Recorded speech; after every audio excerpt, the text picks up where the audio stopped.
What's going on, everybody? Today's episode, the Go Figure podcast. Ty's got it up. It's looking sharp. Nice work, Ty. Thank you. Today's episode, my friends, we've got some fascinating topics for you. The first one, and this just happened November 30th, really just a little bit over a week ago, and this is about this crazy Transcendent app. And apparently OpenAI, which is this organization, actually it was kind of co-founded by Elon Musk. I just barely found out about that. And OpenAI has created this ChatGPT, which is basically this AI app that you can ask questions. You can say, hey, AI, I got to do this writing assignment. And instead of paying someone $80 like Jillian had to get a great article out, now you can just ask the chat thing and it'll just create an article for you. Or all these different things, codes. It'll create a video game. Like, it is pretty amazing. Right now, it's free access. We're going to talk about this, if this is a game-changing AI app. Should we be scared about it? Like, what does this mean for the future? Is AI going to take over everything? Are all these people who have these manual labor type jobs going to lose them? Are even professors going to be made irrelevant? It's going to be very, very fascinating. We're going to also talk a little bit about the money. Americans don't seem interested in saving money right now, despite a looming recession. That's the money segment. What's next, Ty? Yeah, from there we're going to dive into Week 14 in the NFL, talk about some key matchups, maybe some good betting opportunities, and then we're going to redraft the 2020 quarterback draft there because it was a loaded draft. That was a loaded draft. And we've had some great comments from everybody about the sports section, so we're going to definitely look to respond to those comments and keep on, assessing the most important, vital things, especially our top 5 NFL team segment on Tuesday. That one was getting thousands of views in the My Figures channel, so that was kind of cool. Appreciate you guys' engagement. And as we're doing this live or even afterwards, post those comments and we will respond to them with more comments, more questions. And if you have topics, ideas for an episode, let us know so that we can tackle those for you. And another interesting topic, I'm not even sure this is completely political, but it seemed like the best part to put in it. But Caitlyn Jenner is telling Elon Musk he is public enemy number 1 to some very, very bad people, and she is very worried about his safety. So that sounds like an important topic to me. Scary. Yeah. And then, from there we're going to get into our family piece, our family section. We're going to talk about the 4 hard parenting rules that make the biggest difference. That's going to be good because obviously with this podcast, we're out there trying to help business owners get their money right, and especially business owners that are parents. If you're a dad or mom and you're trying to help, your family, your business, there are certain things that you can teach your kids because we all want to have successful kids, competent kids. In today's world, it's very easy to be a helicopter parent and try to, I don't want Junior to go through these difficult things. I better remove all these obstacles. And according to this article, that's probably not what you want to do. And our last one is our freedom segment. This comes from our man, Tony Robbins. This is the complete guide to financial freedom, according to Tony Robbins. So thought it would be interesting to get his take on financial freedom and what it means. All right, well, let's jump into topic number 1. This is a trending topic, literally just happened about a week ago. And this, there's articles on it everywhere. The particular one we were looking at is a Forbes article. Here's what to know about OpenAI's ChatGPT, what it's disrupting, and how you can actually use it. So, OpenAI released ChatGPT, its prototype AI chatbot that has gained a lot of traction among the public for its human-like detailed answers to inquiries like drafting a contract between an artist and producer. So it's like, hey, we need to create this contract. And if you've ever, you and I have had to build out some contracts, it's an enormous pain in the butt. Putting those together, making sure it's legal, based on the state that you live in, and that can kind of work in all 50 states, and that you cover your basis, so it can actually create a contract for you. Well, what else can it do?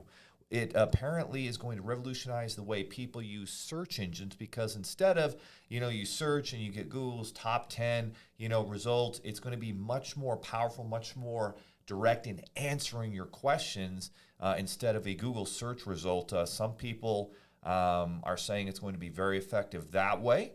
And then according to CEO Sam Altman, and again, this was started by a kind of a startup tech company called OpenAI. Sam Altman is the CEO of it. Elon Musk is a chairman investor, so he's very much involved in it. And apparently the software has reached 1 million users. And this was as of Monday. And this thing came out on November 30th, which would have been, was that Wednesday? Yeah. Yeah, it was the last Monday. So literally like in 4 or 5 days, it went from 0 to 1 million users like that. So I guess that's proof if you're a business owner, entrepreneur, you're trying to create something. If you do a great job creating something really useful, you can legitimately get a lot of users very quickly. Of course, some connections and strategic partnerships always help that, but just really fascinating. It can eliminate hours of research. And so we've got a coder, a really cool tech guy, Brock. He helps us build the myfigures.com money app and our Seven Figures Funding partner portal. And this guy's a genius, right? And so he knows how to code and put all this stuff together. So I was asking him about it. You know, you and I were chatting with him on Slack, and he's like, oh, yeah, it's legit. He's already asked for, hey, you know, chatbot, how do I create this type of code for this type of situation? And it's literally giving him coding answers. He's implementing those into our app, and it's free of charge right now, which is even crazier. So let's see what else can do. It can write product copy. It can help you describe locations you've never visited. It can help you write code and fix code like I was just talking about.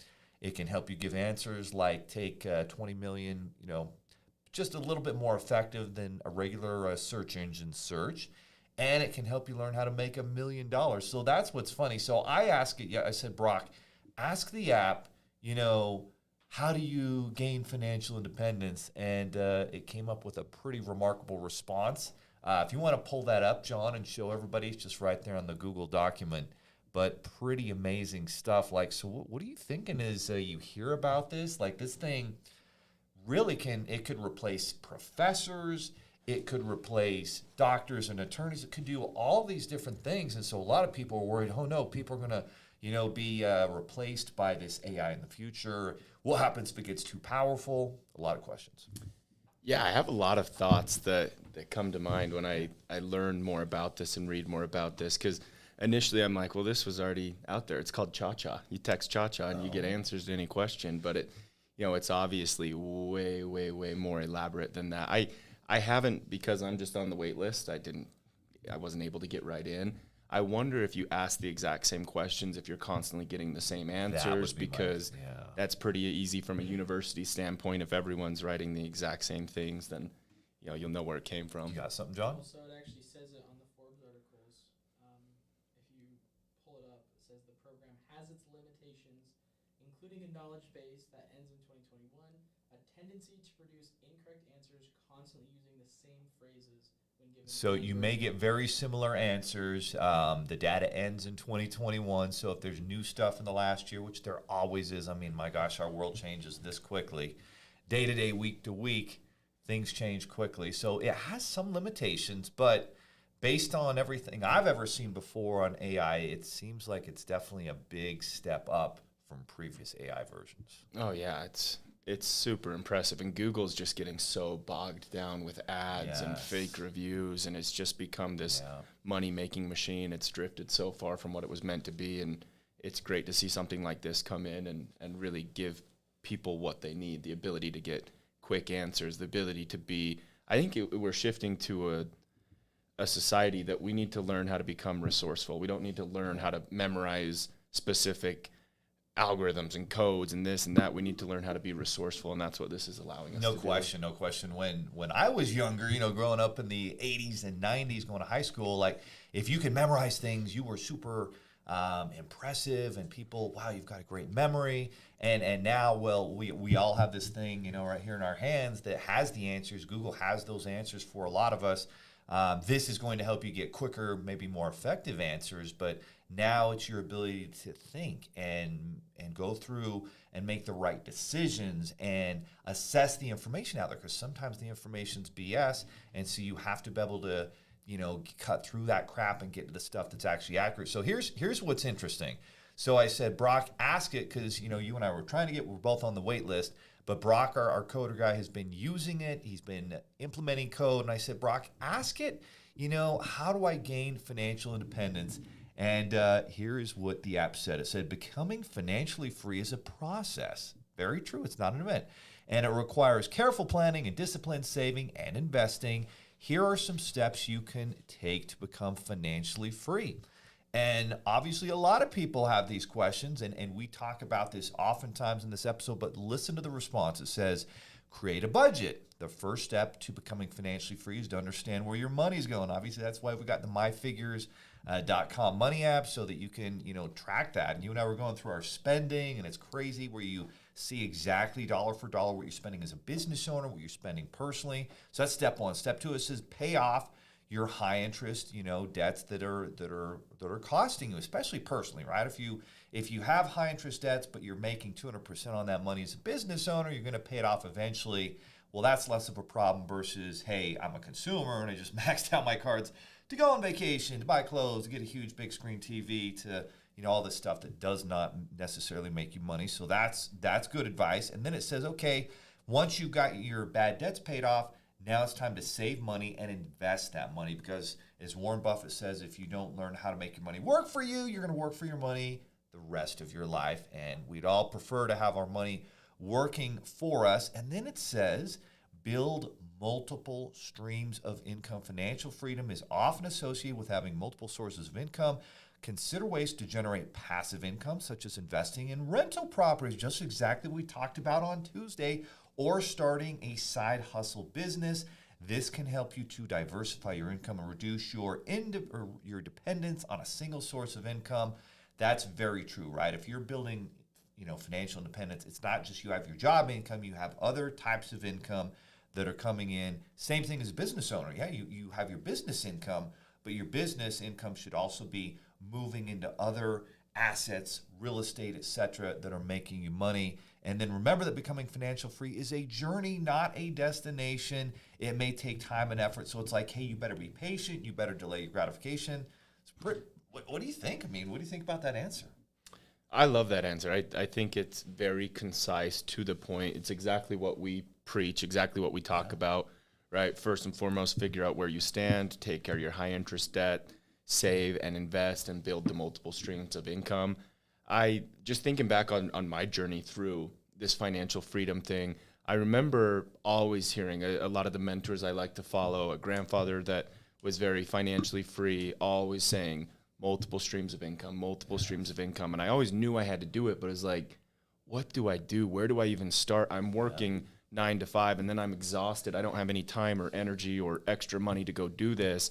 And I think the biggest thing right there is, if you're at that point where you're ready to build multiple streams of income, it's finding the right community, it's finding the right mentor, it's getting into the right masterminds that will help you realize things you never did before and help you explore new opportunities. Yeah, no question about it. Right here, I was doing our other podcast, the Seven Figures Club podcast yesterday, and we had a guest on, Jorge, and this guy was saying how he had this W-2 job, he saved up some money, and he went to this big event, and it was like a coaching event to learn how to invest in real estate. And they're like, hey, yeah, the training package is $35,000. And most people, this is a scam and stuff. He threw down all of his savings at $35,000. And literally, I think a year or two later, he had built up $700,000 in equity in properties, cash flow. Within 3 or 4 years, he was able to buy his mom a house. She'd never owned a property ever. And just, I thought, really awesome that when you do go all in, because that's the thing, right? You have to follow someone who has a proven roadmap for success.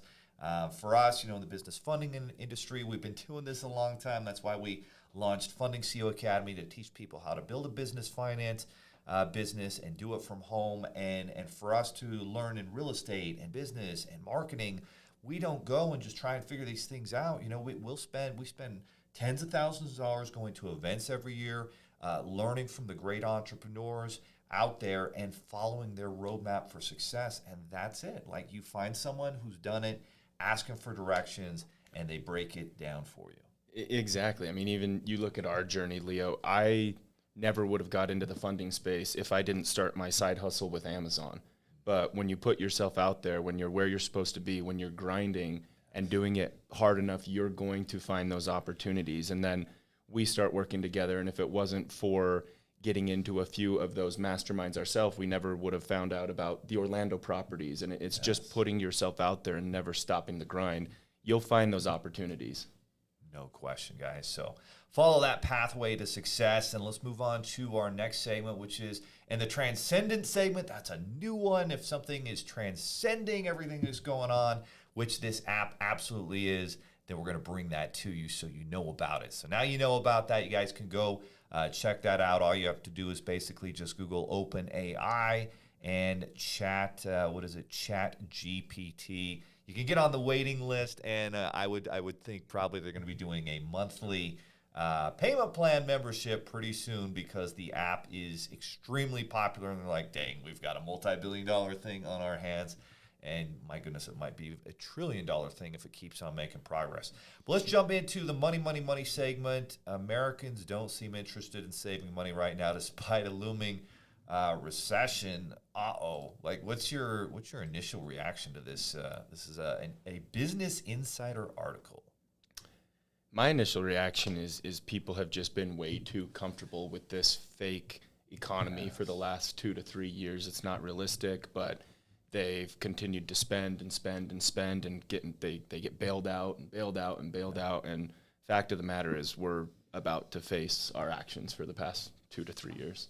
No question about it. It's that lack of delayed gratification. It's the fact that most people in this country live paycheck to paycheck, and they start to make money, they get extra money instead of it going into investing in training, investing in education, a mentor, instead of actually investing it into a business, they spend it, right? And then we start to see, we talked about this a few episodes ago, the savings rate starts to disappear, and people have cut their savings by a third. If they continue down this road in a year, the savings in this country, most people will have spent their savings.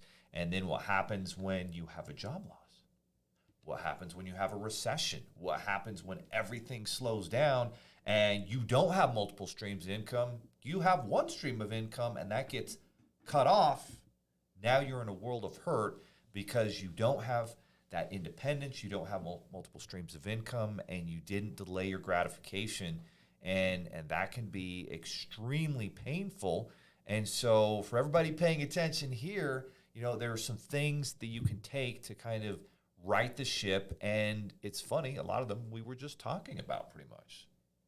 Yeah, exactly. It's that path to financial freedom we just broke down, right? Obviously, you're not going to get rich with a savings account. A savings account is designed to help you get through those hard times and prepare for certain situations and or prepare to invest. So I think it's just a matter of getting back to looking at the big picture, preparing for the downturns, and then coming up with a game plan of how I want to invest that money as it starts to build up. I think one of the most interesting things about this article is it says it's not all due to inflation. Inflation certainly is playing a part. Energy costs, fuel costs, food costs have gone up, but actually we're buying more and more. We're still consuming more and more things, and it's sad because you look at it, and as a government, when was the last time our government actually stuck to the budget and didn't actually spend more than they took in? Like, one of the most simple concepts ever is if you make X amount of dollars every year, let's say you make $75,000 a year, but you spend $85,000 a year, well, that's a problem, right? You continue to pile up debt, and all of a sudden you have significantly more debt than your income can actually sustain and service. And that's what we've been doing as a country. And at some point, it has to be paid back. And now as a country, with interest rates higher, now our interest payments are going to go up significantly. And that's going to have an impact not only on the U.S., but most countries have debt problems. You know what else I've noticed too, especially with this younger generation and the way credit and funding has been put out there to us, you realize very, very quickly. I had this conversation with my wife. There's so many point of sale solution products now that it's like, it's just $50 a month, no big deal. So one month we're breaking this down, and I realized I had a Hulu account, I had a Disney account, I had a Netflix account, I had an HBO account, I had a Showtime account, I had a YouTube TV account. On top of that, oh, it's just a small little Peloton payment because point of sale. Oh, it's just a small little payment with a Sleep Number. And so because at the point of sale, it's like $50, $40, that's no big deal. But then all of a sudden you realize all of these little no big deals, and all of a sudden there's no money left over to save. And that's why having something like a My Figures, to where you can actually see, oh my gosh, I do have 12 different subscriptions, but I'm really only using one of them actively. What can I do to break that down and figure out how I can get a little bit of a surplus to actually save? Yeah, no question. And so there's going to be a reckoning. Most economists believe it's going to happen in 2023. And it seems like every day in the news, I'm seeing this more and more. So-and-so's laying off. We're seeing it like Utah's had the strongest economy per capita, I think, in the country. It's been the number 1 or 2 state in the country for a long time. But we're starting to see a lot of the tech companies in Utah lay people off. Like, who? I know you were just mentioning some that had been laying people off.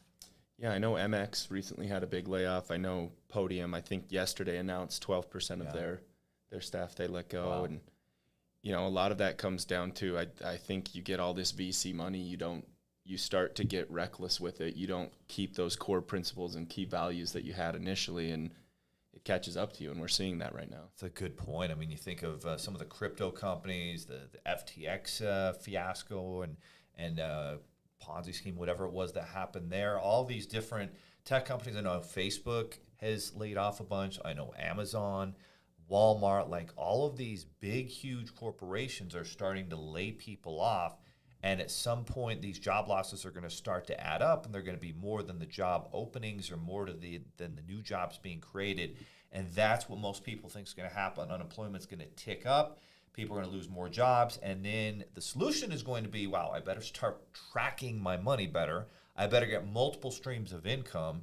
And I better maybe look to start a side hustle business. And that's what's great. Like something like the business finance space, all these Amazon businesses you can start. Like you can start these and work them 24 hours a day. Let's say you only have time from 9 p.m. to 11 p.m. I've built many a side hustle from 9 to 11 p.m.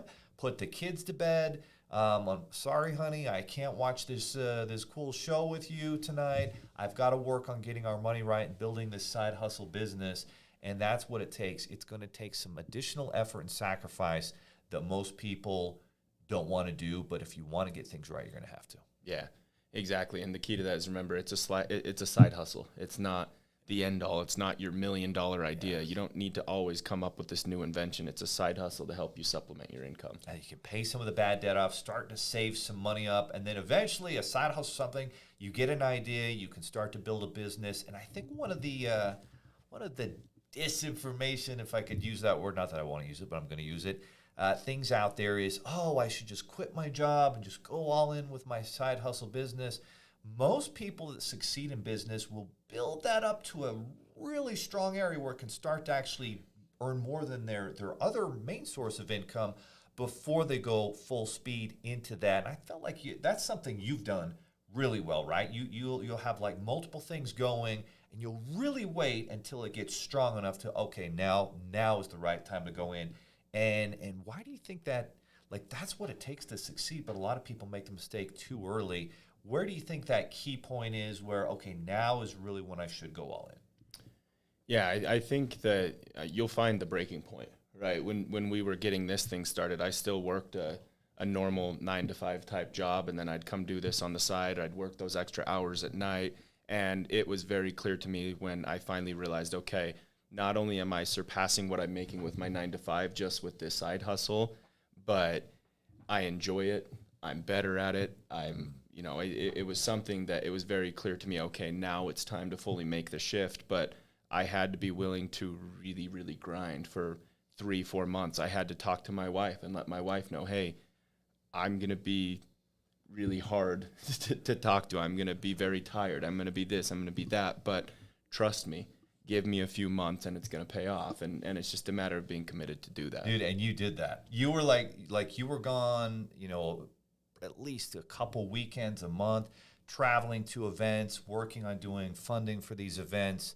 Like, that's the sacrifice that it takes. And once you get through it, then you want to make sure it has an upside. The problem with most jobs that we take is that we kind of run into a ceiling and there's no upside. Now, if you can work someplace where you can start becoming an entrepreneur and work on different things inside of the business that can grow, that can add additional income to your, your personal situation, there are a lot of opportunities there. So you don't actually have to go outside of where you work. You can find opportunities, and good business owners will, say, yes, let's try that. Yes, let's build this up. And then you can do it without taking a lot of the risk, but still have that upside. But ultimately, I think you make a great point. When you'll know the time is right, when you're starting to make more, it has a much bigger upside, whereas what you're doing right now mainly does not.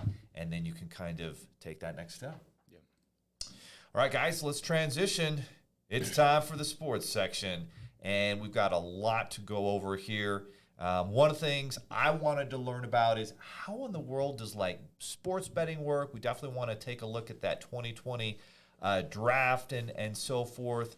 So, what does sports betting look like? How do the odds work? What are the factors? Maybe you're doing DraftKings. How does this work, and what are some of the strategies? You're an expert at this. You've been doing it a long time. I am not an expert at this, so I know a lot of the audience kind of wants to learn about this, how it works, and then of course, we got to break down that 2020 NFL draft and kind of go through that too. Yeah, the first thing I will say with this, if I'm going to start talking about sports betting, is number one, when you're just getting started, don't bet with money you can't lose. This is play money. This is fun money. Yes. It makes watching the game a little bit more interesting. The second thing I will say is learn the laws, the regulations in your state. If you're willing to gamble anyway, do some research on proxies and potential .eu sites and whatnot, because you can't gamble online in all 50 states. That being said, if you find a way to gamble, you have a bookie, you're in a state that allows you to do that. Getting started with betting in the NFL, keeping it very, very simple. There's two basic bets you can make. First things first, you can just bet on the spread. Now, when you look at a game, you'll notice it'll show the two teams, and it will always, next to one of the teams, show either a negative number or a positive number. Right, so if we're looking at the Raiders versus the Rams right here, that negative 5.5 is saying that they think the Rams will win by 5.5 points. If you're willing to take that bet and the Rams win by 5.5 points, it's called a push. You tie. If you get your money back, but you don't win anything. If you are willing to bet that you think the Raiders are going to win by 6 points. Right, so that's better than 5.5. Raiders win by 6 points. You win the bet. Now, right there beneath the 5.5, the negative 5.5, you'll notice it shows minus 110. So that's saying you've got to bet $110 to win 100. So if I put $100 on the Raiders at minus 5.5 and the Raiders win by 6, then I'm getting $210 back because I gave them 110. And that was to win 100, so I'm getting 210 back. If I give them 110 and the Raiders win by 5, or the Raiders win by 4, the Raiders win by 3, I lost the bet. Got it. So that's the spread. That's a very easy way to start betting. It makes games fun to watch. Sometimes I'll even just do $20 just so I'm somewhat intrigued in that game. The next thing that you could do is you could just straight up bet on the money line. And the money line is just simply saying, I think this team will win. And if you're willing to bet underdogs, I don't see in this chart the money lines there, but where the Rams are 5.5 point underdogs, if you're willing to just bet straight up that the Rams will win, typically you can get a much better payout. Like if you do a $100 bet, you can go out and win 150. So you'll get 250 back. So money line, you're just straight up betting on who you think is going to win. The spread, you're saying they're going to win by X amount or only lose by X amount. So those are two very easy bets. The only other bet I would talk about right now would be a parlay. John, do you want to show this page to everybody real quick? Oh, you already are? He's got it out. Well Okay. done, John. Well done. Perfect. So help me out here with the Jets Bills. So it says negative 9.5 to negative 10 based on whether you're looking at FanDuel or Bet Rivers, Caesar Sportsbook, etc. So they're saying that the Bills are 9.5 point favorites. to beat the Jets. Is that right? That is correct. Okay. And That is correct. and that makes sense, right? Because the Bills have been on a tear. They're doing well. The Jets just had a tough loss. And, they're still kind of they've made a lot of progress. And then Browns, Bengals. Bengals are on fire. But because these are divisional games, it looks like the Bengals are only favored to win here by 4.5 points. So if I were a betting man, right, I would look at that. And I've been watching Joe Burrow and Cincinnati. I think they're going to kick the Browns' butts and win by 10-plus points. So I could bet saying, hey, they're going to beat the spread, and if you're against those odds, you could make more. Is that right?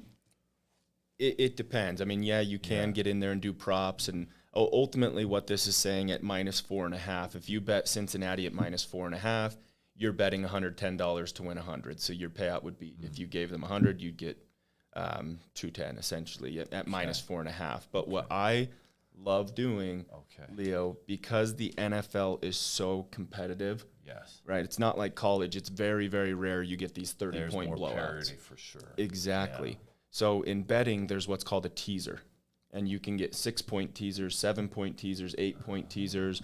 But a teaser, what that's doing is you have to pick a minimum of at least 2 games. Sometimes they'll require 3. Okay. But what it'll do is if it's a 6-point teaser, instead of Cincinnati being -4.5, they're now plus 2.5.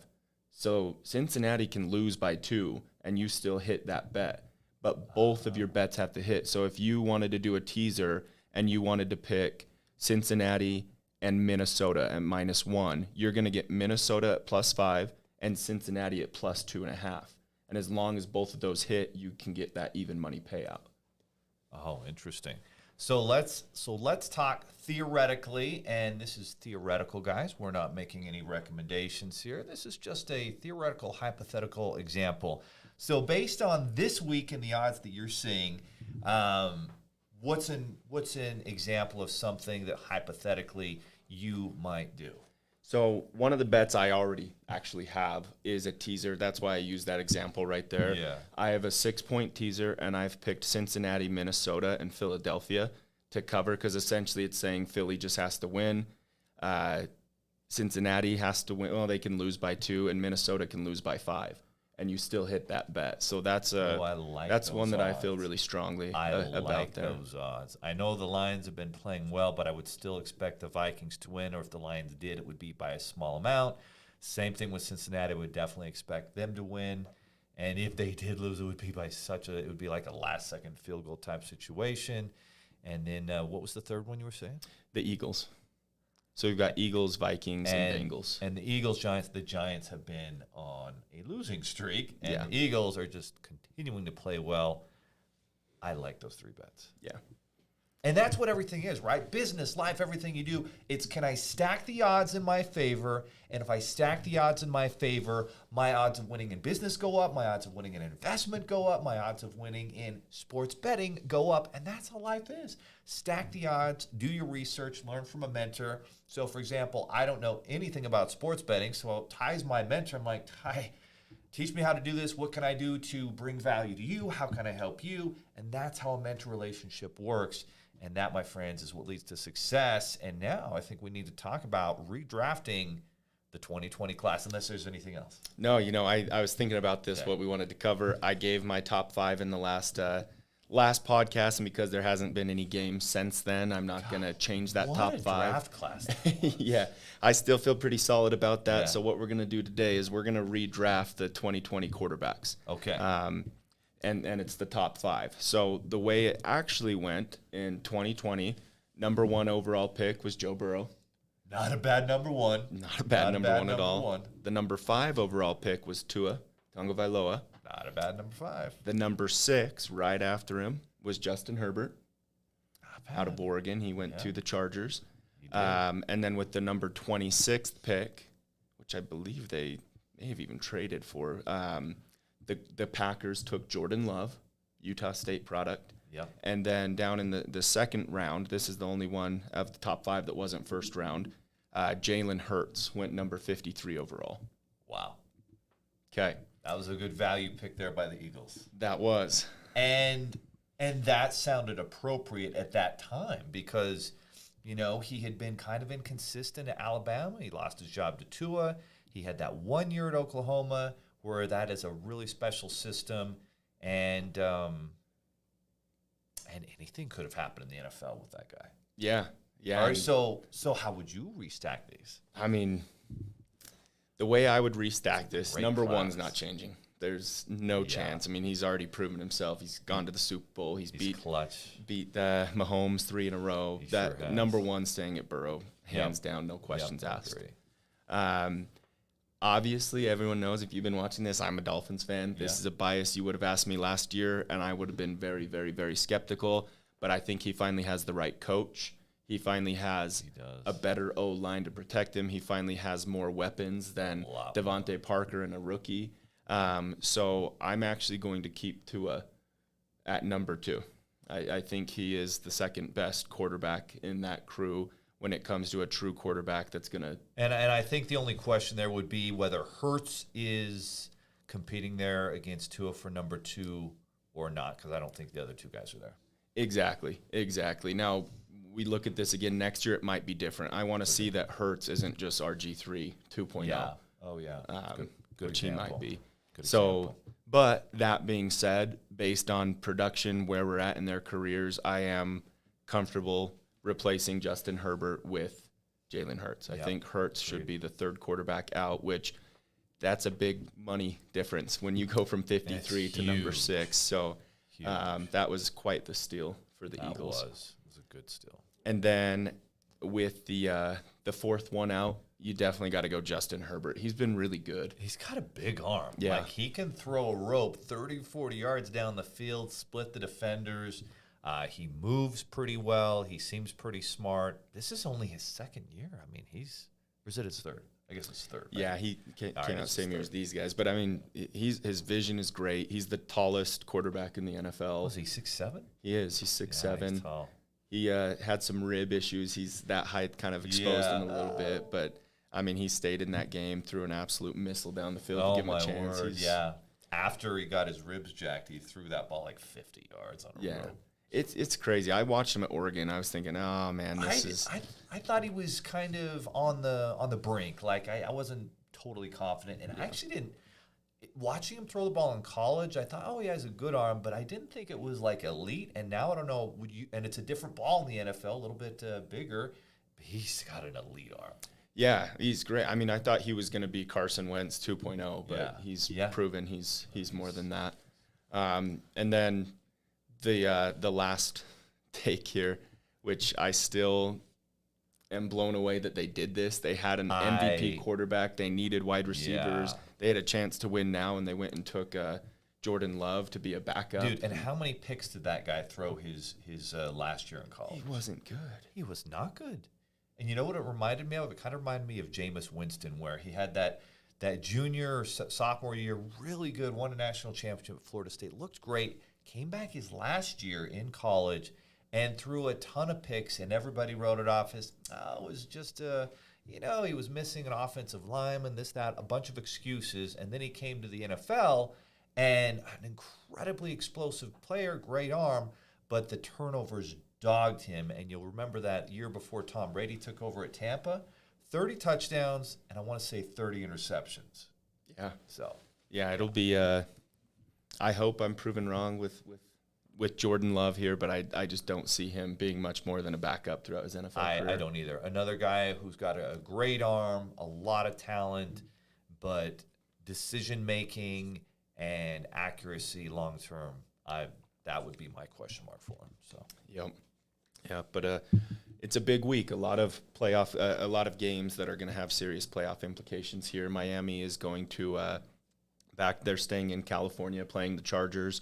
They're both right there, wild card contenders. So that's a really, really big game with playoff implications. Same thing, Buccaneers, 49ers. Niners. That's a big game. We'll see if the Niners quarterback played pretty well last week. Yeah, we'll see if he can sustain that. I know is he a rookie? He is, Mr. Irrelevant. Wow, that's right. We talked about that on Tuesday.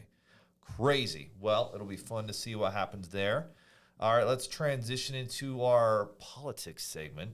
Caitlyn Jenner tells Elon Musk he is public enemy number one to some very, very bad people, and she is worried about his safety.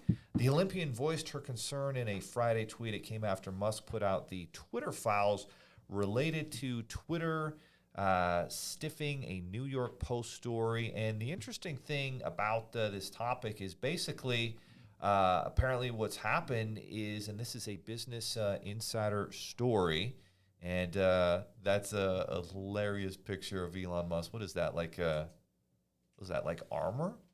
You see that on there, Johnny? Isn't that funny? Sheesh, Have you yeah. not seen that before?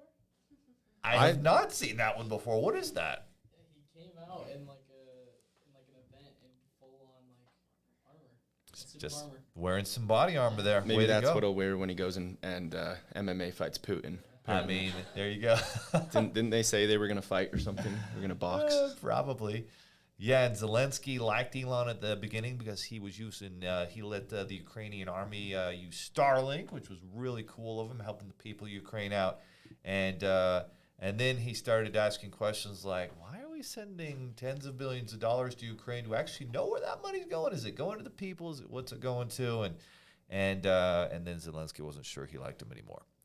But yeah, Caitlyn Jenner, very concerned. The former Olympian, wait, what was Caitlyn's first name? Bruce. That's right, Bruce. Was on the Wheaties, the Wheaties box there in the 70s as a great and a smart person. If you ever listen to her kind of break down issues, very smart, very logical, and someone who is a supporter of freedom and capitalism and so forth. So anyway, it says the billionaire who acquired the social media platform on October 27 justified releasing the internal documents from Twitter, the Twitter files, by saying his goal was to build trust. And Matt, is that Taibbi? What is that? Yeah, Taibbi. Taibbi, an independent journalist, obtained the documents. It is unclear whether Musk provided them, and posted internal communications and other details about the company's decision at the time. And basically, it was just some political stories, big ones, the Hunter Biden laptop, etc., and other stories that Twitter had initially held back.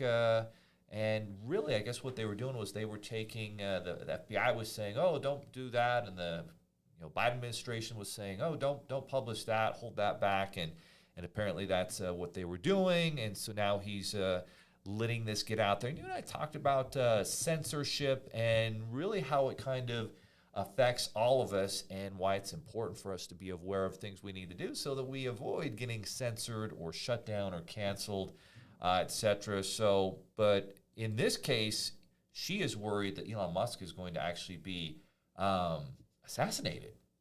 And I was listening to another podcast this morning, and pretty big high-up entrepreneur guy, and there was this private call, and Elon Musk was on it, and he was saying, guys, I am very happy with my life. I am not committing suicide in case something happens to me. So he was literally saying that this morning. How crazy is that? I saw that. That is pretty crazy. That's so. Does Caitlyn Jenner like Elon Musk? Like, does that have anything to do with her opinion of Elon Musk? Maybe. I don't know. Well, definitely they're on the same, freedom and free speech and capitalism, and I think they both really love America, and that's kind of what I'm about. If you love America, and how often do we see, professors or people who are talking shit about capitalism and America's so terrible and capitalism's so terrible as they sit there scrolling on their iPhone, typing on their iMac, and drinking their Starbucks coffee, telling us, oh, capitalism's the worst, and it's a terrible system, and communism is a much better, more equal system, and yet communism has never produced any type of society where people live well. Even China, and that's what's interesting about China is I keep hearing, oh, China's going to be the number one economy in the world by 2035. And yet, do you know what? Guess what their average per person income is in China? What would you guess? They're going to be the number one economy in the world. What does the average person make there? I mean, just by the way that was pre-framed, I would guess $45,000. No, it's about $17,000 to $19,000. Wow. Most are saying about 17,000 based on their GDP. So because they have 1.4 billion people, and the U.S. only has like 340, 350 million people, well, of course, with like almost four times more people, eventually they'll have higher earnings overall because they have four times more people, but they have a significantly long way to go to actually get where each person on average is living a great life. Median income in the U.S. is like, high $60,000, $65,000, $69,000 on average. And so, in the U.S., people have a much better life, and they have a lot more, financial ability to do things, to have disposable income, and yet in what's going to be the number one economy in the world, but there isn't the freedom there. There's a lot of control, and the government really controls a lot of things. It hasn't produced a better life for the average person. And Russia, same thing. Their per capita, I think, is even a little bit less. And so all these countries that don't have free market systems and don't live by capitalism, their per person is very low. The average person not living a great life. But in countries like Europe and the United States and Australia and Japan and others, the incomes are much higher and the average person lives a much better life. Yeah, that's pretty interesting. And getting back to this whole public enemy number one, it's pretty simple to see right through it and say it's just people that are obviously very scared of becoming exposed at this point. But I still, to argue that, because that's what we do here, I can't imagine public enemy one being someone other than Trump at this point. So, but I'd imagine that Elon Musk has the security. And did you see all these people were like, I'm out. I am leaving Twitter. Twitter's a terrible place now. You seen some of those? Yeah. Apparently someone didn't like my previous comments on that, but that I feel differently. I would take any opportunity I had to work with Elon Musk and work a little bit harder and actually go into the office. That's all right. Me too. Though. The opportunity to learn from a guy like that, a guy who will have entrepreneur opportunities there, would be pretty remarkable. All right, guys, let's transition into our family topic. This is an article that I saved it a while ago, and I thought it was kind of cool because when you're an entrepreneur, like you hope someday that maybe your children want to become entrepreneurs or business owners or you hope that they have kind of that desire to do more, to be more, but you can't really force them. All you can do is kind of just, hopefully inspire them by example. But this article was kind of fascinating. And basically this guy or gal, who is the name here? Margot, looks like a fantastic lady, talked to 70 parents who raised highly successful kids and basically said out of all these 70 parents, these were kind of the 4 common rules that these parents created for their children or how they raised them. And number 1, it said, give kids extreme independence. And so, for example, it says, Susan and Ann Wojcik, I can't say their last name, are 2 incredibly accomplished sisters. Susan's Google's first marketing manager, became its CEO in 2014, and co-founded 23andMe. And when I talked with their mom, Esther, it was clear that her girls grew up knowing she trusted them to behave responsibly. The girls were given freedom that some parents, especially today, would balk at. I gave my children the opportunity to be very independent early. I had 3 children in 4 years and no help, so I had to put them to work out of necessity, and her kids love that sense of freedom. I think that it gave them a lot of confidence, and I would put my 5-year-old daughter on a plane alone with a name tag around her neck to visit her grandmother in Los Angeles. And so, what do you think about that first rule? Give kids extreme independence. I think it's extremely important. I think that you need to allow your kids to find ways to be innovative, to figure out how to think, to figure out how to communicate. And they're never going to do that if they're just spoon-fed and handheld throughout their whole life. Independence is when you grow. It's when you figure out who you are. It's when you figure out how you're going to get through hard things. And, thankfully, I think there is a big difference, though, between giving your kids independence and just flat out neglecting them. And you need to draw that line, let your kids know you are there for them. You do love them. You will take care of them, but they need to figure out some things on their own as well. Exactly. So some examples I can think of, and I've definitely made a lot of mistakes as a dad of 5 kids, but some things that build independence that I've tried to teach my kids about is, money, how much things cost. I'll send them into the grocery store by themselves at a young age, 7, 8 years old. Here's the card. We need this, this, and this, and this. Make sure you choose wisely. Check out, and I'll have them do that. Or I'll have them, get the gas. Oh, wow, gas is pretty expensive, and here's how you fill up the car. Or I'll have them, if they're starting a side hustle, I try to have them all. Lucas, when he was, I want to say 12 years old, we started the curb painting business where you paint the numbers on. I've talked about that before. Lucas is now 19 years old. Luckily, he had a really deep voice. We put him on the phones, I think, at age 15 or 16. And so making him independent, if you want something, I'd say this is probably one of the biggest things. Even, you're an entrepreneur, you're a business owner. Oh, I want to provide my children a better life. We all want to do that. But the big issue is, and I see this in a lot of households, oh, I want something, and the parent just goes and buys it for them. And I hear my wife hears my kids say, I want something. Oh, cool. What are you going to do to earn income to pay for it yourself?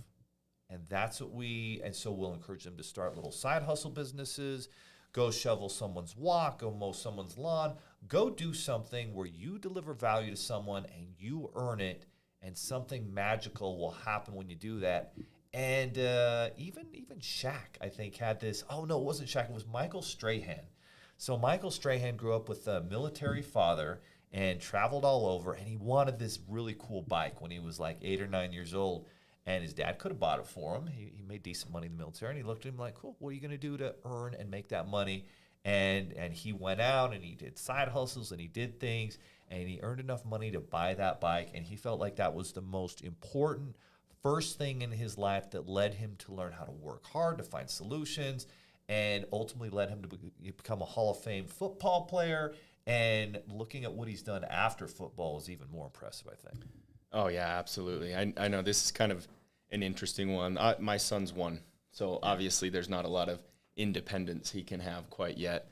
But I was thinking back on my childhood, and one thing that my father did, which at the time was awful, it scared the crap out of me, but he would let us get lost, quote, at the ski resort. Oh, wow. Granted, telling the story back to me, he just was back far enough to where he could see me. But as far as I was concerned, I was lost at a ski resort. But we had always rehearsed on our way up there, hey, if you get lost, this is the color of coat that you look for. This is what you say. We had rehearsed it. And so he taught me how to communicate and use other people to get out of situations. And so I remember, it's one of my oldest memories. It's kind of weird, but I remember that feeling of just being terrified. I'm lost. But then my independence training kicked in and said, okay, I've got this. I need to find the red jacket with the white stripes on it. I need to tell them, hey, I'm lost. Here's my dad's name.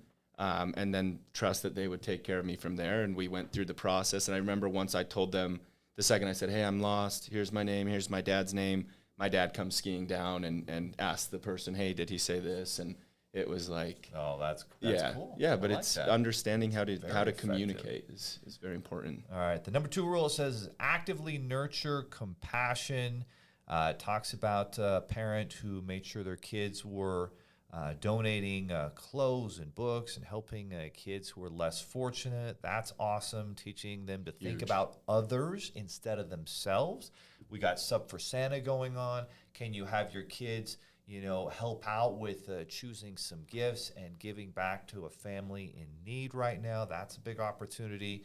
Number 3, it says welcome failure early and often. That's where you think about helicopter parents who jump in the way before their kid, can do something, can make a mistake, and that's where the growth and the learning happens, is when they do make the mistake and letting them fail and learn from it. Yeah, absolutely. I made that mistake when Jack was 6 months old. I decided we were going to put this helmet on him 24/7, and because I was so scared, but then he never learned to fall. He never learned that if he crawls too close to this, he bumps his head and he gets hurt. I mean, it's little things like that. You have to let your kids fail and have that emotion of failure. And that's what happens. Like some kids never fail and they become adults because their parents removed all the obstacles. By the time they actually, get into adulthood and they deal with real failure, they don't know how to respond to it. And that's what's so great about letting them go through mistakes. I think back to Coach Phil Jackson when his team was going through a tough time. A lot of coaches, immediately call timeout and regroup, but he would let them play through it to kind of learn to find those solutions and work through that adversity. Exactly. I think we need to teach our kids, once they fail, here's what you do, right? Yes. But if you don't let them fail, you can never teach them how to build it back up. And it's not to say you should be teaching them, here's how you respond to adversity. We pivot, and we don't worry about the failure. It's a learning thing. It's not a permanent thing. I think that's the big problem. People think, I failed, it's permanent. No, it's a very temporary thing that we use to learn from and pivot and then go towards that solution. And that's what's great when people fail. You think back to Michael Jordan, right? He gets cut from the team as a sophomore, has to go work his butt off. His dad and his older brother talking crap to him, and then he comes back, makes the team, and we know what happens in the rest of the story. But if he hadn't learned how to go through that adversity, he wouldn't have been able to go through the adversity, getting his butt kicked by the Detroit Pistons in the late 80s and eventually becoming a champion. Last is let go of control and lead by following. Kids need time to discover their past. Many experience periods when it's unclear where they're going, but parents, kids who grow up to become entrepreneurs are more likely to see their kids as exploring. I think that's super important because what happens in today's environment is kids will do nothing if you let them. And so you have to put them in different sports. You have to put them in different activities. You have to actively encourage them to do a little side hustle business, to go make money mowing lawns or curb painting, whatever it is that is an opportunity. If you don't encourage them, they'll be on these devices all day, and it will be very difficult for them to succeed. So that's where you have to be an active parent. You have to have standards of excellence, values and principles you teach them. And then let them go explore. Once they're exploring, you can't say, no, I want you to become an attorney like me, or I want you to do this like this. No, as long as they're exploring and taking action towards something, then that's generally positive. I think it's important that you also take interest as a parent. Like, yes. I remember my side hustle as a 16-year-old. I wanted to aerate lawns, but That's an aerator, I didn't want to go rent them all the time. I wanted to buy one, and at that point, it was like $600. So I go to my dad, can I borrow $600? Why? I want to start an aeration business. Well, you need to go earn the money to start the business. So he gave me a lot of jobs. While he was doing it, he doesn't care about an aeration company, but starts asking me about how I'm going to do my marketing, how I'm going to keep track of my finances. He's asking all these questions to get me engaged and excited and get me thinking. And I think that's very important as a parent. Even if we don't give a rat's about what they're doing, we ask questions and we engage ourselves. No, and that helps them to make good decisions.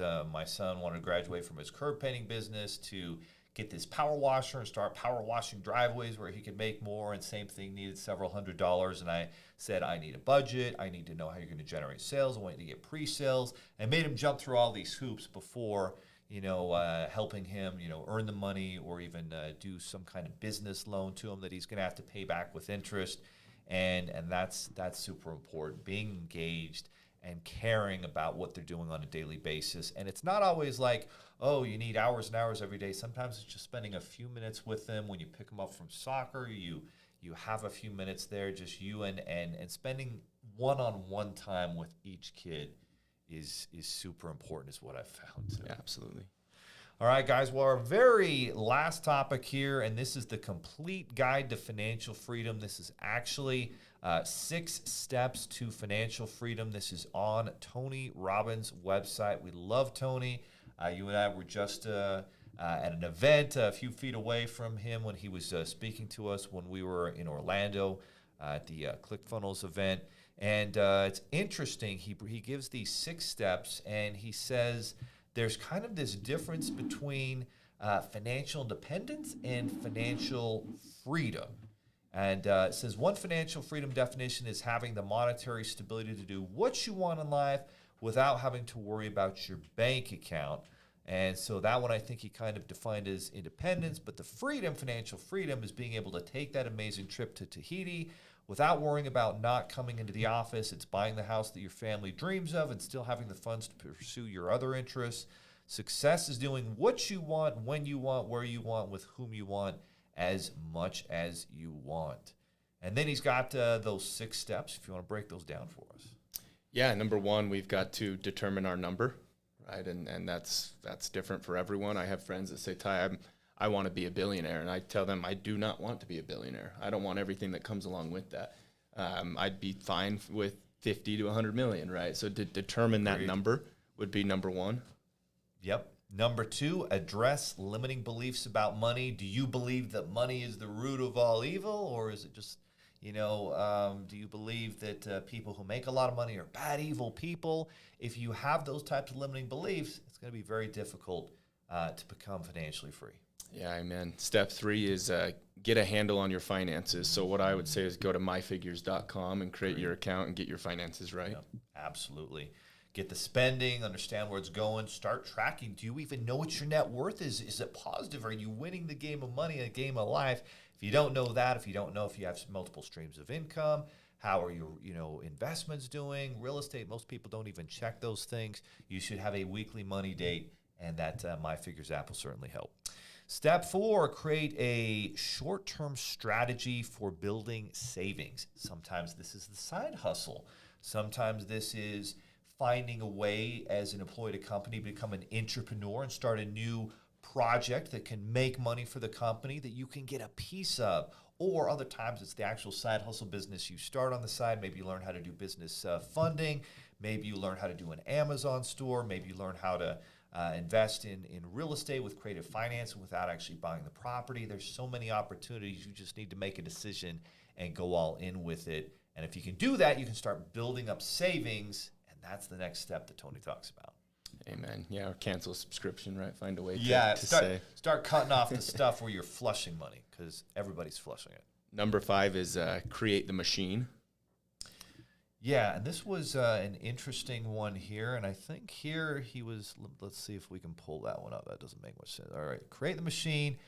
Start by creating a money-making machine. You can do this by taking advantage of the power of compound interest.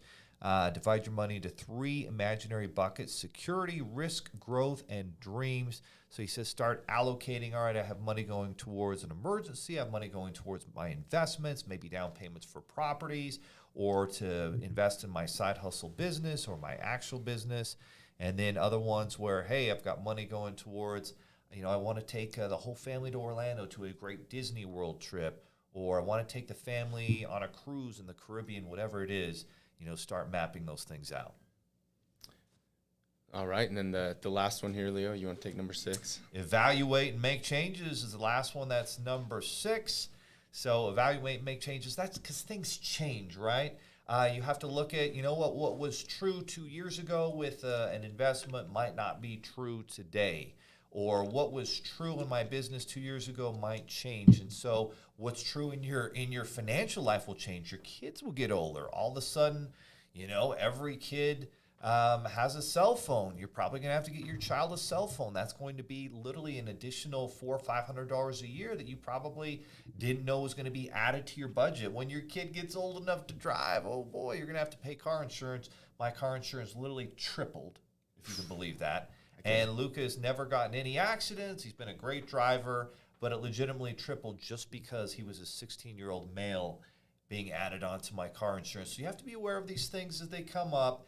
But most importantly, it's mapping out, expenses, but then it's really focusing on income. A lot of people will, be all about cutting off that cup of coffee they get every day, and that's not going to move the needle enough. That can help a little bit, but you've got to ultimately make more money and have more streams of income to win this money game. So that's it. The 6 steps towards financial freedom shared by our friend Tony Robbins. Our last take action item is plan on attending our free 2023 business plan workshop on December 21st at 8 o'clock Eastern Standard Time. We're going to have a template for you guys to download. We're going to map out how to create a business plan that you actually follow, that you're still following and working on, in February, March, April, May, and June versus throwing it away after 1 month and forgetting about it. All right, guys, that was episode 5 of the Go Figure podcast. Good times. Any final thoughts, Ty? Find that teaser. We laid it out there for you. Go take that teaser. Find that teaser. But remember, he said budget it, right? Make sure you go through your budget and understand this is money that I may not get back. But like anything else, you get to know it, put the odds in your favor. The odds go up that you're going to win. And that's the same in business, life, investing, finance, and sports. All right, guys.